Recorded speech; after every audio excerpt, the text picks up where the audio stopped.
Okay, before I get started making the next batch of this, I gotta wash my hands, so hold up.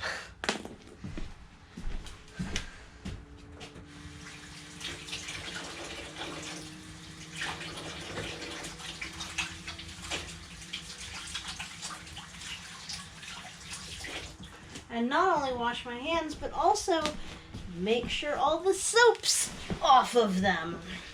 So fermentation. A good ferment looks gross. You ready for this? This is yeast. That's not mold. Mold does speckly stuff. This does more like sheets. These, and then this does foam too, which is the aerobic component. Well, no, it's anaerobic, and that's half the thing. So there's like salt and water in here over top of sunchokes a week ago, and just plain left out. How do you feel about that, Randall? Can you see him? He's sniffing it. I'm gonna put these. We'll clean up the floor later. It's fine. So it's not much to do. Just let them sit in there a week. I think I actually need a knife too. And I can't touch the floor because then I'll have to wash my hands again. Nice clean knife that I can actually reach. Yes! Okay. Alright, that was fun. Because this bottle is a narrower neck than I was actually planning on. But you ferment them. Apparently this is traditional in order to get the gassiness out of them. So sunchokes have a tendency to cause gas upon eating them. They're extremely healthy, but they're at least a little bit uncomfortable to eat. And I agree with that assessment after several years of eating them. I have hiccups. So I'm giving this a try. Why do I have such hiccups? I'm giving this a try. This is based... Stop it, hiccups. It's not like I can redo this. This is based loosely on a recipe that I found on the internet that I can link in the description below. If I can stop hiccuping, that would be great. But, no, we have kitty baby help. Does it smell good? Don't help too much. Thank you. It is a ferment followed by vinegar treatment, basically. Two-stage thing. And I do believe that you store it in the fridge after the vinegar treatment is applied.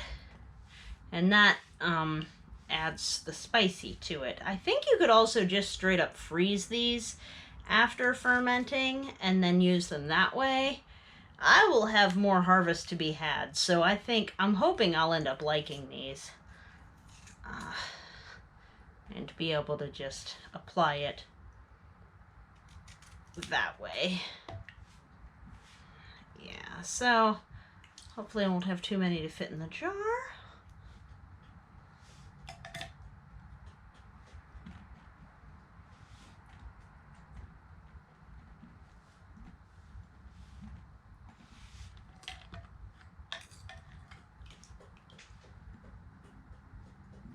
But I might. I don't know. I might be out of jar space. It's possible. You want to keep them submerged underneath the vinegar, but with a narrow neck jar like this, that's pretty easy to do just by pressing them in. When I get it pretty full, I'm going to add spices and then put vinegar over top of the spices, which helps to evenly distribute without having to heat and then allow to cool the vinegar. So I'm cheating in several ways. I only fermented for 1 week, not 2. I had no salt bath change. So the recipe that you're reading below, if you decide to click on the link below, is much more involved than the lazy version that I decided to give a try for the first time. So feel free to go either way, and hopefully I'll check back and let you know how this went. I actually think I might add the last handful of these to the other jar. Now, anytime you're doing a vinegar with a metal cap, you'll notice I pulled some saran wrap off of that. Well, that's necessary if you're doing vinegar with a metal cap so that the metal cap doesn't corrode. So just a little bit of like plastic wrap there. So this, you already saw what flavor that is. Not quite sure if sweet would work or not. I have another one that's just chilies and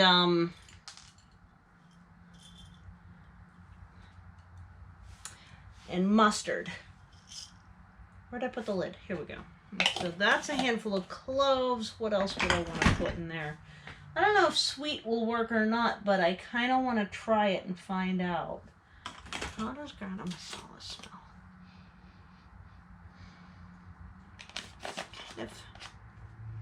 That is an inconsequential smelling spice. I don't know if it's just old or if it's just not my deal.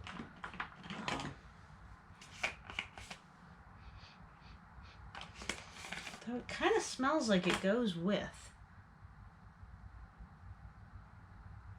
Oh, it's the cardamom pod. It makes it smell that way. I don't have cardamom. I should totally have cardamom. I do have pumpkin, though. I could finish off this pumpkin in preference of the new pumpkin. Does the new pumpkin have a grater? No. New pumpkin is just like spoon it out style.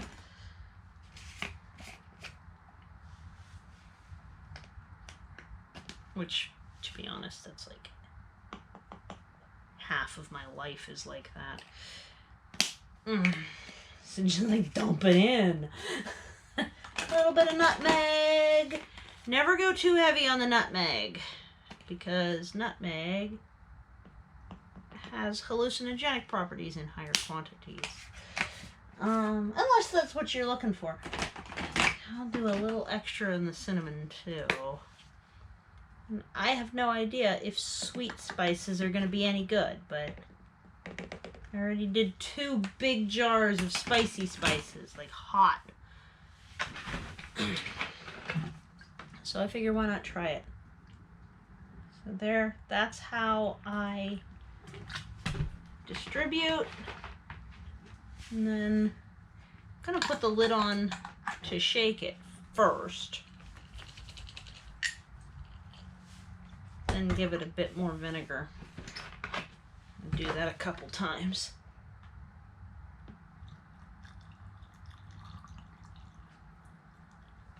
It's gonna need a bit more vinegar again at the end, but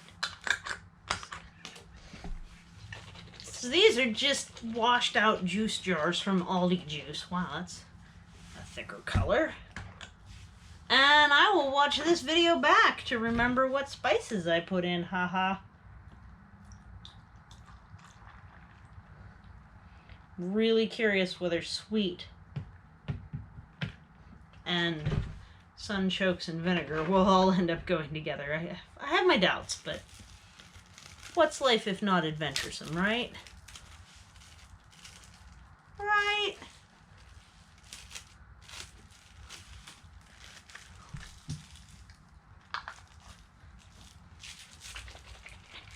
And voila!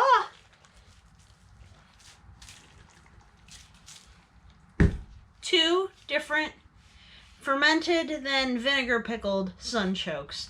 A what I had around the house version with a little bit of lazy touches, but you'll get the full recipe in the description down below. And if you follow along, hit subscribe. We'll do a taste test at some later point. Not sure exactly when. So hope this was fun. Hope you liked it. Take care. Bye.